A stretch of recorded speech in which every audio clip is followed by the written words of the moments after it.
Happy Thursday night, everybody, and welcome to my Facebook Live. My name is Grace Pomeroy, and I am a financial speaker, educator, and coach, and I can help you make money your friend in life, work, and love.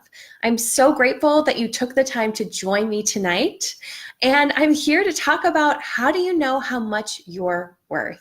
I think this is an incredibly critical question that most of us don't really consider.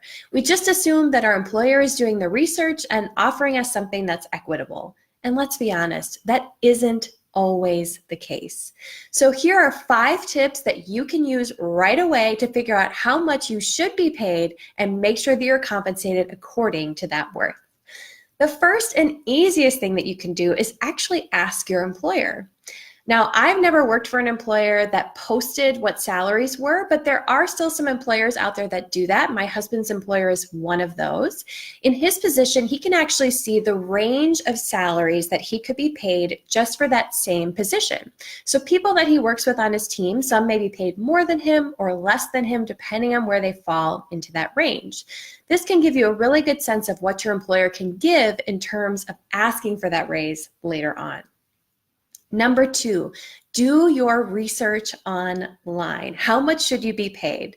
Now, I think a lot of us have heard about this procedure of going on and maybe looking at Glassdoor or some other sites just to see what's out there. But many of us, myself included, are in a field that isn't really direct. So, I'm a financial educator and a speaker. There aren't really a lot of financial educators out there. It's not a job that you can easily find on Monster or Indeed or any of those types of sites. So I just didn't expect to find a lot. And I have to tell you, when I Googled it, I found more than I expected, but there really wasn't a lot out there in terms of salary ranges for me. But I did find one site that had a ton of information, even about my niche field. So I'm guessing it might have some information for you too. And that's a site called Paysa. So pay, like you're paying a bill, P-A-Y, and then S-A at the end.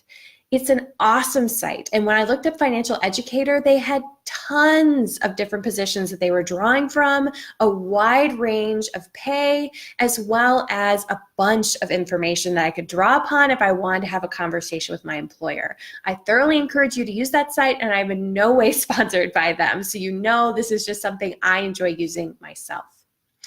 Number 3, you can only get so much out of doing online research. It's really important that you're talking to other people in your industry about what's normal. Now, it'd be great if you could talk to folks at your company. Some folks at your company, or for instance, some companies may have rules where you actually can't talk to anyone else about your salary. Definitely want to check into that.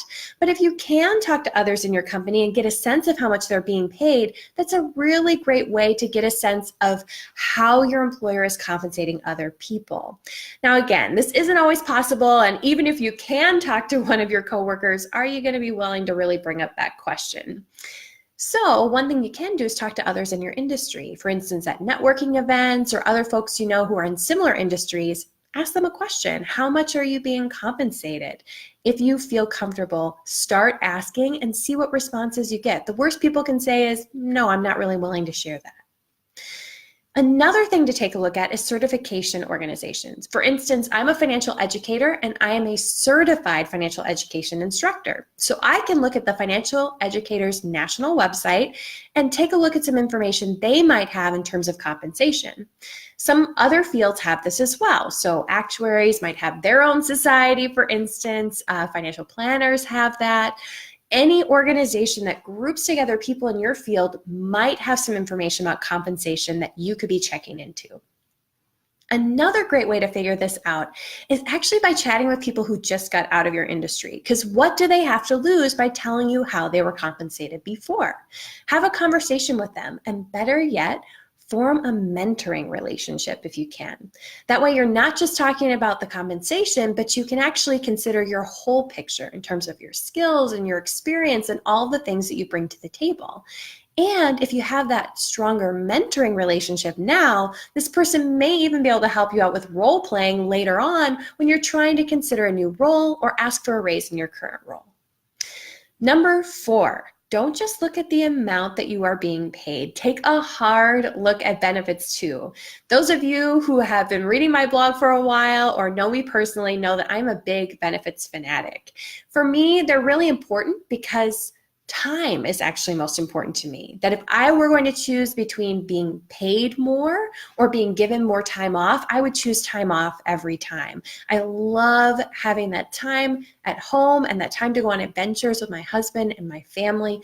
So I encourage you to figure out what's most important for you. And when you're having that conversation about how much you're worth and talking with your employer later on, make sure you're asking for the things that you really want. So for instance, take a look at flex time. Do they offer the ability to have a more flexible schedule? Maybe you can work more hours a week, Monday through Thursday, get Friday off.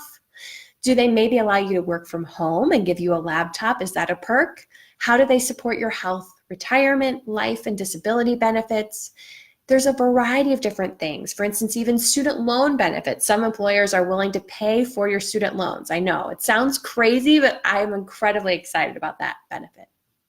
Alrighty, so here are your 4 tips. 1, ask your employer, see if they post those rates. Number 2, do your research online to see how much you should be paid. This is a great way to go stealth and at least give you a base of information on which to draw from. Number 3, ask folks in your industry or those who just got out of your industry. And number 4, take a hard look at the benefits. So don't just look at the compensation, take a look at PTO, flex time, and a variety of other benefits that your employer might offer that makes the job a little more lucrative. And number 5, the most important tip, if you casually do this research, you have to act on the information that you have. If you realize that you are underpaid, that's just one step in the puzzle. You can't just sit on that information and hope that your employer will figure it out too. You need to start asking critical questions. And one of the best ways to figure out what you should do next is to actually check out my blog post from this week. It's about how to ask for a raise. So once you've equipped yourself with this information, walk through my blog post. I run through a variety of different steps that you can take, whether you are really excited to have that conversation or super nervous. I will walk you through the steps that are required.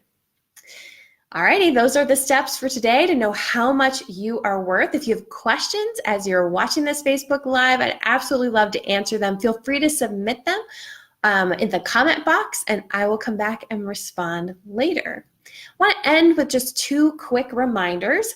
1, for those of you who are married, engaged in a partnered relationship of any time, I encourage you to join my date night club. I'm so excited about this new feature for the folks who are following me that allows you to get a little insight into what I would share with you around marriage and money. I'll be coming to your inbox once a month with an email. And it will include a video on a specific financial topic, some questions to ask your partner, and an activity. And guess what? Until next Tuesday, it's only $5 a month. I don't want you to miss out on this great deal. I encourage you to jump in. I'm including a link in today's post. So the post above this video, you'll see a link to the Date Night Club, as well as to that blog post that I talked about earlier. And the last plug that I have is for speaking. I would absolutely love to do more speaking out in the community. It doesn't necessarily have to be here in Minnesota, but please let me know. If you know a place where I can share my message about helping people make money their friend in life, work, and love, I would love to come and be a part of that community, whether it's your employer, a small group that you're a part of, maybe your congregation or community center, whatever it happens to be. No idea is too out there. No idea is too big or too small. I love to hear from you. Feel free to direct message me or comment on this post. Alrighty, guys, I hope you have a great night and a wonderful weekend. And if you're like me and you have Martin Luther King Day off, enjoy that extra day. See you next week.